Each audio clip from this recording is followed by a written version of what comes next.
hi guys मु पायल आज आम जाऊँ आंब एंड मो सहित अच्छे तो बहुत दिन पर मु आंब जाऊँगी जहाँ घरे मिलूला ताई खाऊली तो देखा आज आमको बहुत सारा आंब मिलला तो देखा यहाँ हूँ बाहर व्यूज माने आम घर टिके आगे अच्छे आंबटा तो सबू आम देखा से साइड्रे अच्छे आंब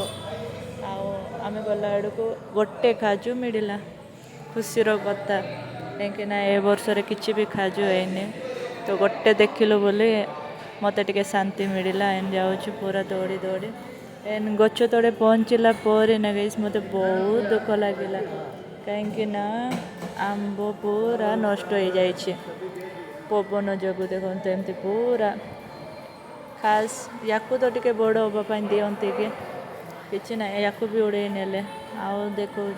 केते माने एते बड़ गच्छरे पूरा ये जाइए एते बड़ गच्छ आंब पूरा नष्ट हो जाए गच्छ तो बड़ फिर भी आंब देखिले ता भितर किसी भी ना एंड फाइनली गोटे पाइलु या आम 50-50 करके खाइबू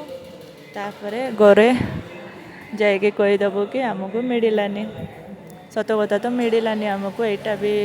केते कष्ट पर पड़गला तड़े पवन जगू टिके पवन है पड़गला तापर या आम 50-50 कर खाइबू तार छिलका उतरौचे तापर आम खाईदेबू तापर पड़ेबू यमी यमी यमी बहुत भल थिला टेस्टी ए आंब को नहीं खायापी समस्ते अपेक्षार